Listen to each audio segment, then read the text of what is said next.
उमा उमा साला भी तो गाड़ी बुला ना नहीं ना निकल जाएगा मुझे कटा से जाना है ना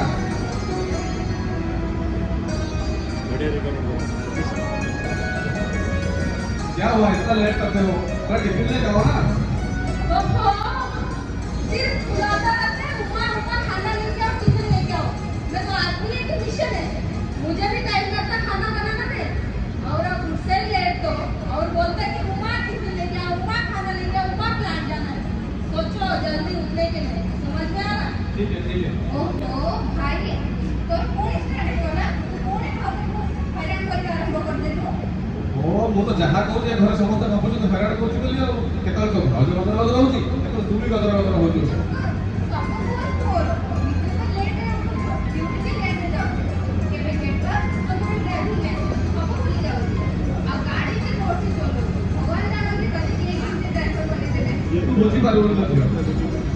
आज ड्राइवर 10-15 वर्ष है गाड़ी चलेगी भितर आराम से आउ टे जोर गाड़ी चलेदेले केतल रॉकेट वेकर जाके पहुंच जाइए तू सेटा बुझीपार मेरे रॉकेट का राजा आप जितना भी जोर से गाड़ी चला रहे मैं तो बोल रहा था ना दारू मत पीना बोल के आप सुनते भी नहीं है मेरी बात मैं कितना बार मना किया कब तो दारू पीने के लिए फिर भी मेरी बात नहीं मान रहे पीता है और रॉकेट के साथ गाड़ी चलाता है ये सब से लटियार काम भाई तू नोटिया को काहे मत लुटू सब लोग तो निजर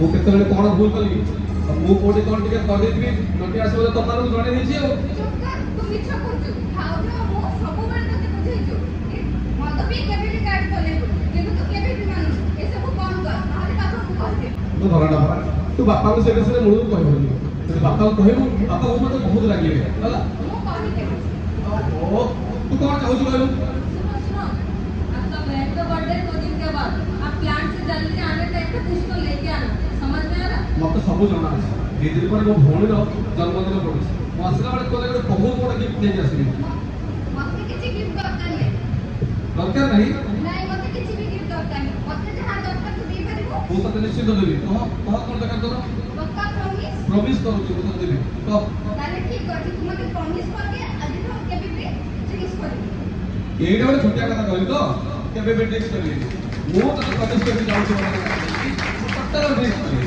ହେଲା ଠିକ ଅଛି ତୁ ଯା अरे बाबू बाबू ହଁ ବାପା अरे काम को बाहर को ଆଜ୍ଞା अरे ठीक अच्छे जा अब से जो नटियाटा पड़ जाइଥିଲା ଆସିଲାଣି ରଟାକୁ ତ ମୁଁ କହିଥିଲି ଗାଡ଼ି ପାଖରେ ଠିଆ ହେବା ଲାଗି ମୋତେ ଠିଆ ହେଇଯିବ तो ठीक अच्छे ठीक से जीव तमे ଦି ଜଣ ତ ମୋ ପୁଅ ଦେଖି ଯାକି ଯିବ ଠିକ ଅଛି କିଛି ଅସ୍ତମା ଦରକାର ନାହିଁ अरे सुन ମୁଁ କଣ କହୁଥିଲି ଦେଖି ଯାକି ଗାଡ଼ି ଚଲେଇବ ତୁ ତ ଜାଣିଛୁ ଆଜିକାଲି ରୋଡର ଅବସ୍ଥା ଯାହା ହେଲାଣି ସବୁଦିନ କିଛି ନା କିଛି ନ୍ୟୁଜ ପେପରରେ ପଢିବା ପାଇଁ ମିଳୁଛି ଆଉ ସେଥିପାଇଁ କହୁଥିଲି ଦେଖି ଚାହିଁ ଗାଡ଼ି ଚଲେଇବୁ ଆଉ ଏ ବୁଢା ବାପାଟା ତ ଗୋଟିଏ ବୋଲି ତୁ ସାହାରା ଆଉ ଏ ଘର ଏ ପରିବାରର ଆମେ ସମସ୍ତେ ତୋ ଉପରେ ହିଁ ନିର୍ଭର କରୁ ଆଉ ସେଥିପାଇଁ କହୁଥିଲି ଟିକେ ମନ ଧ୍ୟାନ ଦେଇ ଗାଡ଼ି ଚଲେଇବୁ ଆଉ ଶୁଣ ମୋ ମେଡିସିନ ସରିଯାଇଛି ଆସିଲା ବେଳକୁ ମନେ କରିକି ମେଡିସିନ ନେଇ ଆସିବୁ ଆପଣ ଜମା ବ୍ୟସ୍ତ ହୁଅନ୍ତୁ ବାବା ମୁଁ ଆସିଲା ବେଳେ ଆପଣଙ୍କ ମେଡିସିନ ସାଥିରେ ମୋ ଭଉଣୀର ଜନ୍ମଦିନଟା କେମିତି ଧରିକି ନିଶ୍ଚିତ ଆସିବ ଆପଣ ଯା ମୁଁ ବର୍ତ୍ତମାନ ଯାଉଛି ଆଉ ତୁ ତ ଜାଣିଛୁ ଭଲ ଭାବରେ ମୁଁ ମେଡିସିନ ନ ଖାଇଲେ ନା ମୋ ଦେହଟା ଭଲ ହଉନି ଜମା ନିହାତି ମୋ ଧନ ଧରିକି ଆସିବୁ ଠିକ ଅଛି ଆପଣ ଯା ହଉ ଠିକ ଅଛି ମୁଁ ଯାଉଛି ବର୍ତ୍ତମାନ ବାପା ହଁ हे प्रभु जगन्नाथ ମୋ ପୁଅକୁ ଘଣ୍ଟ ଗୁଡ଼ି ରଖିଥାଉ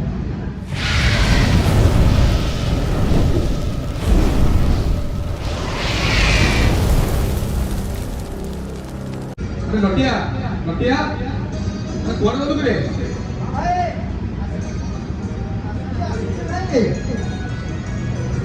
हाँ भाई आशीर्वाद गाड़ी बंद कर दी हाँ हाँ गाड़ी पूरा धरिकी सफा कर देछि आ गाड़ी रो सफर ना लगाई देछि गाड़ी हमें भूल जाइला ना सेठी बेला प्रथमे सफर लगाई देछि एई देखि तो ना ठीक है गोटे काम कर सब रेडी तो गाड़ी जाओ हाँ तू बस अबे बतारे गाड़ी धरी काटा सुई के जाओ मार भाई ना कथा कहथि आपण काली कहथिले परा गाड़ी रो ब्रेक नहीं खराब हो जाइछि हमने आज गले ब्रेक का चेक करके जानते नहीं एटा ब्रेक चेक करके ना ओहो तू से जैसे कथा काई बोल बोल कहलु बेसी कथा काई बोल ମୁଁ ମୋର ଗାଡ଼ି ଚଲେଇକି ଯିବିନି ବ୍ରେକ୍ ଖାଉ ମୁଁ ଆଡଜଷ୍ଟ କରିକି ଯାଇଯିବି ଆଜି ତ କରିବି ଆସିଲେ କରିବା ओहो एडजस्ट करछथि आपण एंतु ना होछथि आपण एते कष्ट काई କିଛି କାମ ଅଛି କି ଆପଣଙ୍କର? କାମ ଅଛି ରେ। ଏଇ ଦିନ ପରେ ଆମ ଭଉଣୀଙ୍କର ଜନ୍ମଦିନ ଆମେ ଜଲ୍ଦି ଯାଇ ହଁ, ସେଇ କଥାଟା ବି ଭାଇ ମୁଁ ଭୁଲି ଯାଇଥିଲି। ଆଉ କଣ କହୁଥିଲି ଯେ ତୁମେ ମୋର ହଠାତ୍ ଦବ ମଣିଷକୁ ବଢିଆ ଜିନିଷ ନେଇଥିଲି। ଠିକ ଅଛି ବ୍ୟସ୍ତ ହବନି, ମୁଁ ସବୁ ଦେବି। ହଁ ମୁଁ ଯିବା ଭାଇ। ହଉ ଆସ ଭାଇ, ଗୋଟେ କଥା ମନେ ପଡ଼ିଗଲା ମୋର। ତୁମେ ଏମିତି ବ୍ୟସ୍ତ ହଉଛ ସବୁବେଳେ। ଶୁଣ, ତମେ 10-15 ମିନିଟ୍ର କଥା। ଯଦି ଆପଣ ଚାହାନ୍ତେ ଗ୍ୟାରେଜରେ ଆମେ ଗାଡ଼ିଟାକୁ ଟିକେ ଠିକ୍ କରିଦେଇକିରି ଗଲେ ବହୁତ ବଢ଼ିଆ ହୁଅନ୍ତା। କାରଣ ସେଠି ଆମ ପାଇଁ ବହୁତ ଜରୁରୀ। ମତେ ସେଫ୍ଟି ବିଷୟରେ ଜମା କହନା। ଘରେ ଗୋଟେ କହିଲା ବେଳକୁ ସେ ସେଫ୍ଟି ବିଷୟରେ ବୁଝୁଛନ୍ତି, ତୁ ଆସି ଗୋଟେ ସେଫ୍ଟି ମିଶଉଛୁ। ତୁ ଡ୍ରାଇଭର ନା ପୁଡ଼ିଆ କରିବେ? ମୁଁ ଭାଇଟା ପରା। ତୁ ଜମା ଅବସ୍ଥା ପାର୍ଟି କରନା। ଡ୍ରାଇଭର ମାଲିକ ଭଳିଆ କଥାଟା କରିବୁ। ମୁଁ ହେଲ୍ପର ମାଲିକ ଭଳିଆ କଥାଟା କରିବୁନି। ମୁଁ ଡ୍ରାଇଭର, ତୁ ହେଲ୍ପର। ଚୁପଚାପ ଗାଡ଼ି ସାଇଡ୍ରେ ବସ, ମୁଁ ଗାଡ଼ି ଦେଇକି ଯାଉଛି ହେଲା। ଠିକ୍ ଅଛି ଭାଇ। ଭାଇ ଯିବା। ହଁ ଦେବ। ଭାଇ ଶୁଣ, ଆରେ ଭାଇ ତୁମ ସେଫ୍ଟି ସିଟ୍ ବେଲ୍ଟ କଣ ଦରକାର? ଓହୋ, ଆରେ ଇଏ ମୋ ମୁଣ୍ଡଟା ମାନେ ଖରାପ କର। ତୁ କଣ? ତୁ ହେଲ୍ପର ନା ମାଲିକ? କାହିଁକି ଏତେ ହେଲ୍ପ କରୁଛନ୍ତି ଆପଣ? ତୁ ହେଲ୍ପର ନା ମାଲିକ ମତେ କହିବୁ? ମୁଁ ତ ହେଲ୍ପର ଭାଇ। ଆଉ ତ ବସକୁ ସାଇଡ୍ରେ ମୁଁ ସେଫ୍ଟି ବେଲ୍ଟ ଲଗେଇଲେ କେତେ ନ ଲଗେଇଲେ କେତେ, ମୋ ଗାଡ଼ିରେ ବ୍ରେକ୍ ଧଇଲେ କେତେ ନ ଧଇଲେ କେତେ। ଓ ଆଚ୍ଛା। ମୁଁ ଚଲେଇକି ନେଇଯିବି, ତୋର କିଛି ମୁଣ୍ଡ ପୁରେଇବାର ନାହିଁ। ତୁ ଚାଲ, ଠିକ୍ ତୁ ଅଛି ସାଇଡ୍ରେ ଭାଇ, ବସ। ଠିକ୍ ଅଛି। ହେଲା? ଆସ ଯିବା ଭାଇ। ଠିକ ଅଛି, ତୁ ଯା। ଗେଟ୍ ପାଖରେ ପହଞ୍ଚିଗଲେ ଶୁଣୁ, ହଁ ଭାଇ, ହଁ ଗୋଟେ କାମ କର, ହଁ ତୁ ବର୍ତ୍ତମାନ ଟିକେ ରହିଯା। ହଁ। ମୁଁ ଚାହୁଁଛି ଗାଡ଼ିଟା ଅଲରେଡି କରିଦେବି, ପଳେଇ ଆସ ହଁ। ହେଲା। ତାପରେ ଆସିଲା ପରେ ତୋ ସାଥିରେ ମୁଁ କଥା ହେବି। ଠିକ୍ ଅଛି। ତୁ ଏଇଟା ଅପେକ୍ଷା କର। ଭାଇ ତୁମେ ଶୀଘ୍ର ଯିବା ଆସିବ। ଠିକ ଅଛି, ମୁଁ ଆମେ କାହିଁ ହେଲ୍ପ କରୁଛୁ? ଆମକୁ ଟାଟା ଷ୍ଟିଲର ପରମିଶନ ନାହିଁ। କଣ କରିବା? ଏଇ ବାହାରେ ଏଇ କରୋନା ଦ୍ୱାରା ପଡ଼ି ରହିଥିବା। ଠିକ୍ ଅଛି, ଠିକ୍ ଅଛି ଭାଇ। ଠିକ୍ ଅଛି। ଯାଅ ଭାଇ, ଆସୁଛ। ଠିକ୍ ଅଛି। ଜଲ୍ଦି ଆସ। ଓହୋ, 2 ଦିନ ହେଇଗଲା ଟାଟା ଷ୍ଟିଲ୍ ଭିତରେ। ନା ମୋ ଗାଡ଼ିଟା ଖାଲି ହେଇପାରୁଛି ନା କ'ଣ ହେଇପାରୁଛି। ସମସ୍ତଙ୍କୁ ଅନୁରୋଧ କଲା ପରେ ମୋ ଗାଡ଼ିଟା ବର୍ତ୍ତମାନ ଖାଲି ହେଇପାରୁଛି। ଖାଇବାକୁ ଠିକ୍ ସେ ସୁବିଧାରେ ଅଛି ନା କ'ଣ ଅଛି? କ୍ୟାଣ୍ଟିନ୍କି ଗଲାବେଳକୁ 2 କିଲୋମିଟର ଚାଲିକି ଯିବାକୁ ପଡ଼ୁଛି। ନା ଗୋଟେ ରେଷ୍ଟରୁମ୍ଟେ ବି ଅଛି ଏଠି। ମୋତେ ସବୁବେଳେ ବହୁତ ହଇରାଣ ହେବାକୁ ପଡ଼ୁଛି ଟାଟା ଷ୍ଟିଲ୍। ଆଉ କେବେ ବି ଲୋଡ୍ ଧରିକି ଟାଟା ଷ୍ଟିଲ୍କି ଆସିବେନି। କ'ଣ କରିବା? ବାହାରେ ନଟିଆଟା ବି ପଡ଼ିଛି। ବାହାରେ ନଟିଆଟା କ'ଣ 2 ଦିନ ହେଲା ଖାଇଲାଣି କି ନାହିଁ ମୁଁ ତା ବି ଜାଣିପାରୁନି। ଠିକ୍ ଅଛି, ମୁଁ ଯାଇ ଦେଖେ ନଟିଆଟା କ'ଣ ଅବସ୍ଥାରେ ଖାଉଛି କି ନାହିଁ। ମୁଁ ଗାଡ଼ିଟା ଅଲରେଡି କରିଦେବି, ଜଲ୍ଦି ବାହାରିକି ଯାଏ। ଆରେ ନଟିଆ, ଏ ନଟିଆ, ଆରେ ଏଠି କ'ଣ ଶୋଇଛୁ ରେ? ଉଠୁ ଏଠି କ'ଣ ଶୋଇଛୁ? ଉଠୁ। ଭାଇ ଭାଇ ତମେ 2 ଦିନ ହେଲା ଯାଇଛ ଯେ ଯାଇଛ, ମୋ ପାଖରେ 5 ପଇସା ବି ନାହିଁ। କଣ କରିବି? ବାହାରେ ଏମିତି ଶୋଇକି ରହିଛି। 2 ଦିନ ହେଲା ଖାଇନି। ବହୁତ ହଇରାଣ ହେଲିଣି ଭାଇ। ମୋତେ ପ୍ରବଳ ଭୋକ ହଉଛି ଭାଇ। ଆଉ ତୁ ଏତେ କଥାଟା କରନା, ମୁଁ ଆସି ପହଞ୍ଚିଗଲିଣି। ହଁ। ଠିକ୍ ଅଛି, ଗୋଟେ କାମ କର, ଭାଇ ଯାଇକି ଦାରୁ ପଳେଇ ଆସ। ଏ ଭାଇ ଶୁଣ, 2 ଦିନ ହେଲା ମୁଁ ଭିତରେ ବହୁତ ଟେନସନ୍, ଅଣ୍ଟା ପିଠି ପୁରା ମୋର ଜାମ୍। ତୁ ଯା, ଦାରୁ ନେଇକି ଆସିଲେ ପରେ ମୁଁ ପିଇକି ତାପରେ ଗାଡ଼ି ନେବା। ଭାଇ ଆଜି ନ ପିଇ କାଲି ଘରେ ପିଇଲେ ହୁଅନ୍ତାନି ଭାଇ। ପୁଣି ତୁ ମୋତେ ଜ୍ଞାନ ଦେଲୁ। ପଇସା ଧର, ଯା ସିଧା ମୋର ଦେଖ ଶୁଣ ଭାଇ, ମୋତେ କିଛି ମୋ ବୁଝାନି। କଥା ଟିକେ ଶୁଣ। ତୁ ଯା, ଗାଡ଼ି ଚଳାଇବା ସମୟରେ ମଦ୍ୟପାନ କରିବା ବହୁତ ଅନୁଚିତ ଭାଇ। ଆଗ ଦାରୁ ନେଇକି ଆସେ, ମୁଁ ଗାଡ଼ି ଚଲେଇବି। ହଉ ଧରିକି ଠିକ୍ ଅଛି ଭାଇ। ଚାଖଣା ଆଣିବୁ। ପଇସା ଦେଇଦେଇଛୁ। ଯାଉ, ଜଲ୍ଦି ଆ। ଏ ଭଲ ହଉ କି ମନ୍ଦ ହଉ, ମୋ ଭାଇ ଗାଡ଼ି ଚଲାଉଛି, ଯାଉଛି, ଭଲ ମାଲ ବି ଧରିକି ଆସିବି, ନହେଲେ ତା ଗୋଡ଼ ହାତ ଥରିବ। ଯଦି ଭଲ ମାଲ ବି ଦେବି, ସେ ଭାଇ ଗାଡ଼ିଟାକୁ ରକେଟ୍ ବକେଟ୍ ନେବ ଆଉ ରକେଟ୍ ବକେଟ୍ ଆଣିବ। ହଁ ମୁଁ ଯାଉଛି, କୋଉଠି ମାଲଟା ମିଳିବ ସେଟା ପଚାରିବାକୁ ପଡ଼ିବ। ହଁ ଅଞ୍ଜଳି ମାସି ଦୋକାନ ଦେଇଥିଲେ, ତା ଦୋକାନରେ ପଚାର କରିକି ନହେଲେ ଦେବି। ହଉ ଠିକ୍ ଅଛି, ଯାଉଛି। ଭାଇ ଏଇ ମୁଁ ଆସିଗଲି। ଆଣିଲୁ ତ? ଦାରୁ ଆଣିଲୁ ତ? ଏତେ ସୁନ୍ଦର ବଢିଆ ଜିନିଷ ଆଣି ଦେଇଛି। ଆରେ ପୁରା ପୁରା ବଢିଆ କ୍ୱାଲିଟି ମାଲ ଆଣି ଦେଇଛି ଭାଇ। ହଁ ଶୁଣ, ଟିକେ ଗୋଟେ ସତ, ତୁ ଏଇଠୁ ଟିକେ ପିଇବୁ, ଆଉ ଟିକେ ମୁଁ ରଖିଦେଇଥିବି, କାଲି ଘରେ ଗଲେ କରିବୁ। ହଉ ଠିକ୍ ଅଛି, ନେ।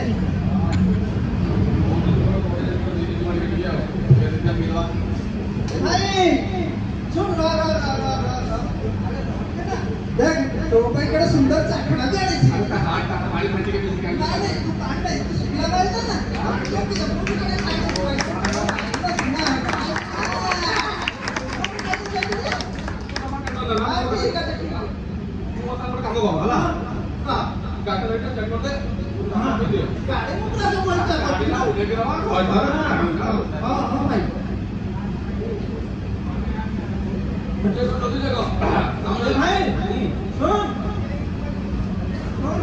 ଆଜିକାଲି ଟ୍ରାଫିକ ନିୟମ ନା ବହୁତ ନିୟମ କଡ଼ାକଡ଼ି। ତୁ ଟ୍ରାଫିକ ନିୟମକୁ ମାନିକି ଚଳିବୁ, ନହେଲେ ଆମେ ନା ଶୁଣ ୟାର ଟ୍ରାଫିକ ନିୟମ ଆଜିକାଲି ବହୁତ କଡ଼ାକଡ଼ି। ଆଜିକାଲି ବାଟରେ ଘାଟରେ ସବୁଠାରୁ ଆଲକୋହଲ ଚେକ୍ କରାଯାଉଛି। ତୁ ଯୋଉ ଇଏ କରିଦେଉଛୁ ନା ହେଲ୍ଥ ଚେକ୍ କରିଦେଉଛୁ, ଯଦି ବାଇଚାନ୍ସ କୋଉଠି ଆମେ ପୋଲିସ ହାତରେ ପଡ଼ିଯିବ ନା, 2 ଜଣ ଭାଇ ପୁରା ଯାଇକି ଜେଲ ହାତରେ ଚକି ବସିବା। ତତେ ମୁଁ ମନା କରୁଛୁ ଗୋଟେ ପ୍ରବଚନ ଶୁଣା, ବୁଝିଲୁ? ତୁ ସବୁବେଳେ ପ୍ରବଚନ ଶୁଣାନ୍ତି। ଯାଉ ଟିକେ ପକେଇ ସାରିଲା ପରେ ଯଦି ପାନ ଖଣ୍ଡେ ମୁଁ ଖାଇବି, ମୋ ପୋଲିସ ଧରିପାରିବି, ଜାଣିପାରିବି।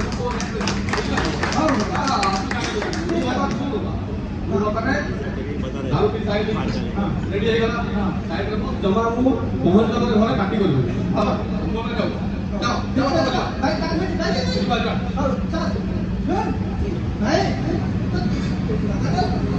ପୁଣି ତୁ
ଓହୋ, ସନ୍ଧ୍ୟା 6ଟା ବାଜିଲାଣି।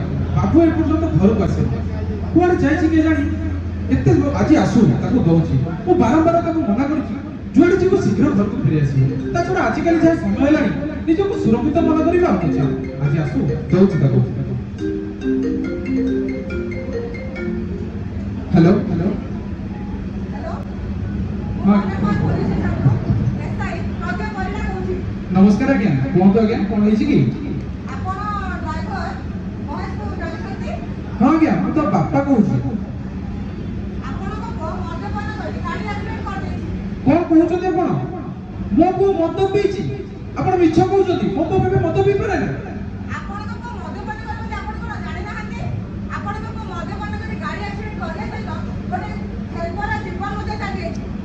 ନାଇଁ, ଆପଣ କଣ କହୁଛନ୍ତି? ମୋ ପୁଅ ଆକ୍ସିଡେଣ୍ଟ କରିଛି? ଆଉ ମୋ ପୁଅ ଏବେ, ମୋ ପୁଅର ଅବସ୍ଥା ଏବେ କେମିତି ଅଛି?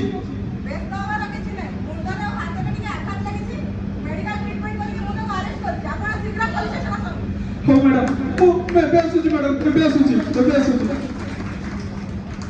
ଆରେ ବୋଉ, ଆରେ ଝିଅ, ଆରେ କିଏ କୁଆଡେ ଅଛ? ଜଲ୍ଦି ଆସରେ।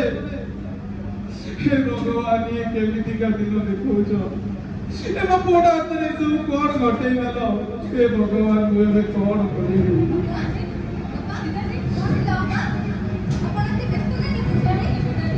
पुलिस स्टेशन ରୁ ଫୋନ ଆସିଥିଲା।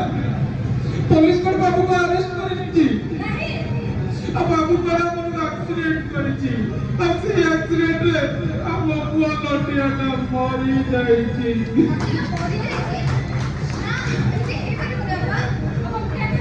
चलो शीघ्र चलो, पुलिस स्टेशन चलो।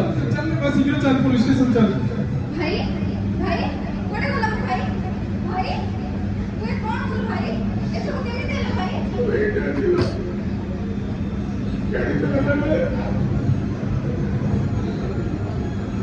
तो गाड़ी तो गाड़ी अरे बाबू तू कौन कलु? तू तो बड़ भूल केमिति करि पारिलु?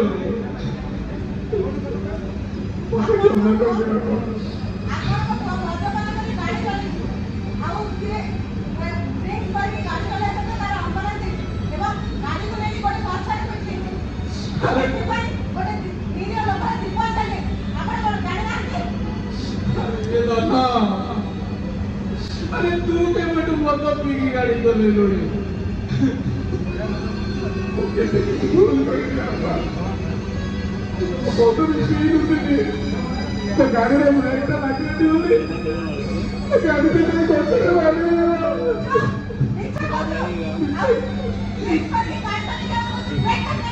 मिलता कौन है भाई तू हमें से क्यों नहीं बोल पाई तू तो मास्टर लोग को जन्मदिन में गिफ्ट कर और इंडिया को गिफ्ट वो तो मेरे विश्वास कर वो फोटो भी दिला वो ब्रेक लगी थी मतलब तो फोटो भी उतार को करने में नहीं कर वो ब्रेक लगी मैंने वो गाड़ी का तो करे तो फोटो भी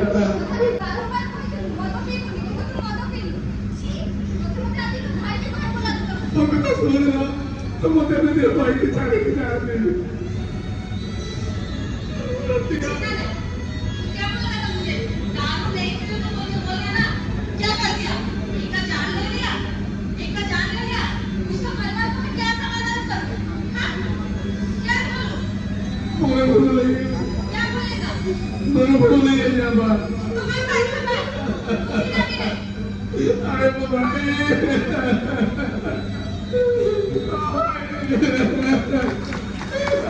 उनकी केवल लगे हमारा जीवन रहेगा नहीं बाबा उनको लड़ाई को मेरे भाई भाई उन रटिया तुझे कहता कोई बहुत लड़ी पता आ गया तेरे दिमाग में मोड़ का संबंध था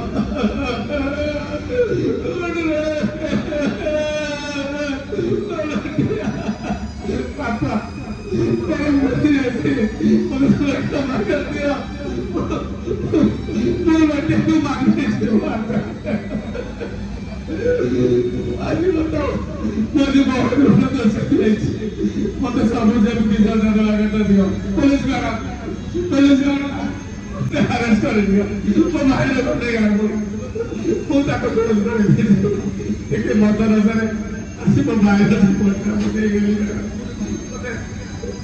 मत अरेस्ट कर गया पुलिस ने ऊपर से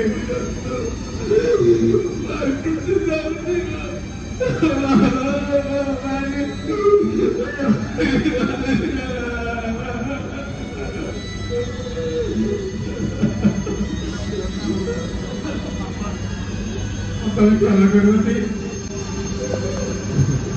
lain itu lain. Cuma tapi dia mati. Anda dunia dalam dunia berada di balik ini. Kami nanti apa sahaja menurut wakil di dekat ini. Adi nanti kita mata biar baik. Tuh itu antara apa poliwara nanti apa poliwara kita berbuat. हमारे तो मैं कैमरे क्यों मत हो रही है तो मैं अब भगवान मुझे कुछ भगवान को प्रार्थना करती कि तो कोई का को आप को दिया पता कैसा संदेश आते हैं को